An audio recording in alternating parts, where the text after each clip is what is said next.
আসসালামু আলাইকুম, সবাইকে শুভেচ্ছা।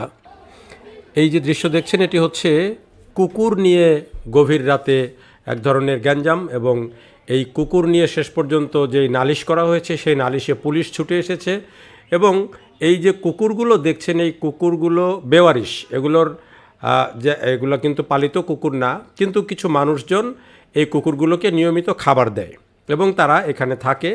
এখন যেই গলিতে এই ঘটনাটি এই কুকুরগুলো থাকে সেখানকার গলির মানুষদের অভিযোগ হচ্ছে বা সড়কের মানুষদের অভিযোগ হচ্ছে এগুলো অনেক বেশি রাতের বেলায় শব্দ করে, ডাকাডাকি করে, মানুষজন যাওয়ার সময় মানুষকে অনেক সময় তাড়া করে, এবং হচ্ছে এটির সংখ্যা বেড়ে যাচ্ছে। একটা গলিতে এত পরিমাণ কুকুর, সেটি তারা মানতে চাইছেন না। এই নিয়েই হচ্ছে যারা এই কুকুরগুলোকে খেতে দেয়, বিশেষ করে গলির একজন মহিলা, তিনি এই কুকুরগুলোকে খেতে দেন এবং তিনি এই কুকুরগুলোর বেসিক্যালি টেক কেয়ার করেন, এবং তার সাথে আরও কয়েকজন ইয়াং ছেলে তারাও এগুলোর কিন্তু টেক কেয়ার করে এবং খাবার টাবার দেয়। এবং দেখেন যে কুকুরগুলোর বাচ্চাও হয়েছে এবং বাচ্চাগুলোও বেশ নাদুস নুদুস।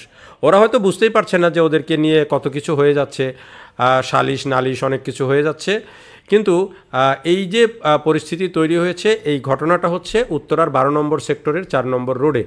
এবং এই রোডে রাতের বেলায় যারা চলাচল যদি কেউ যায় তাহলে বুঝতে পারবেন যে অনেক সময় কুকুর তাড়া করে, কিন্তু তাড়া করলেও সাউন্ড করলেও এগুলো এখন পর্যন্ত কাউকে কামড় দেয়নি। এটি হচ্ছে যারা খাবার দেয় তাদের দাবি। তো যদি কাউকে কামড় দিয়ে না থাকে তাহলে এই কুকুরগুলো শুধু তাড়া করলে বা ডাকাডাকি করলে এত অভিযোগ কেন, সেই বিষয়টা নিয়ে আপত্তি আছে যারা এই কুকুরগুলোকে খাবার দিচ্ছেন তাদের। আচ্ছা, এলাকাবাসীর আপত্তি হচ্ছে যে একটা গলির মধ্যে এতগুলি কুকুর থাকার দরকার কি? তারা এই কুকুরগুলোকে কমিয়ে ফেলতে চান, কিন্তু কমিয়ে ফেলবেন কিভাবে, বা এগুলো কি মেরে ফেলবেন না কি করবেন, সেই বিষয়টি নিয়েও তারা কনফিউজড। এখন কনফিউজড হয়ে তারা যেটি করছেন সেটি হচ্ছে যে যারা এই কুকুরগুলোকে খাবার দিচ্ছে তাদের উপরে তারা খেপছেন যে তারা যদি এভাবে খাবার না দেয় তাহলে তো এত কুকুরের সংখ্যা বাড়ে না।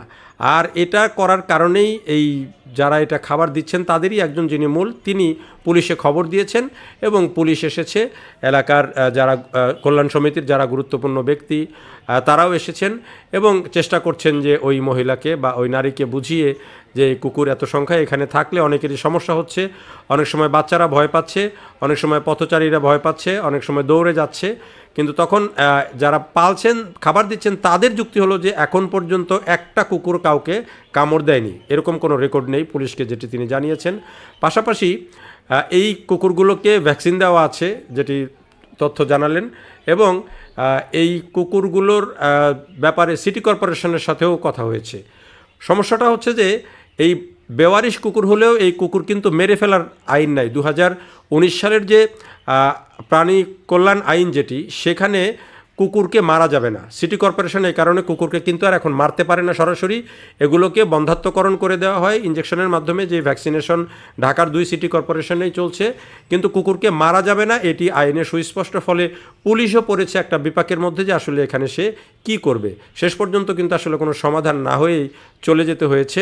এবং কি হয়েছিল শেষ পর্যন্ত ঠিক সিদ্ধান্ত জানি না, কিন্তু এই কুকুর নিয়ে এই যে নালিশ এবং শেষ পর্যন্ত যে পুলিশ, এটি কিন্তু একটা বড় সচেতনতার জায়গা। যে যারা প্রাণীকে খাদ্য দিচ্ছেন তারা যেমন প্রাণী সম্পর্কে সচেতন, আবার অন্য মানুষরাও দেখা যাচ্ছে যে এলাকার পরিবেশ সম্পর্কে সচেতন।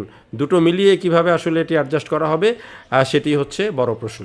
আপনাদের যদি কোনো পরামর্শ থাকে জানাতে পারেন।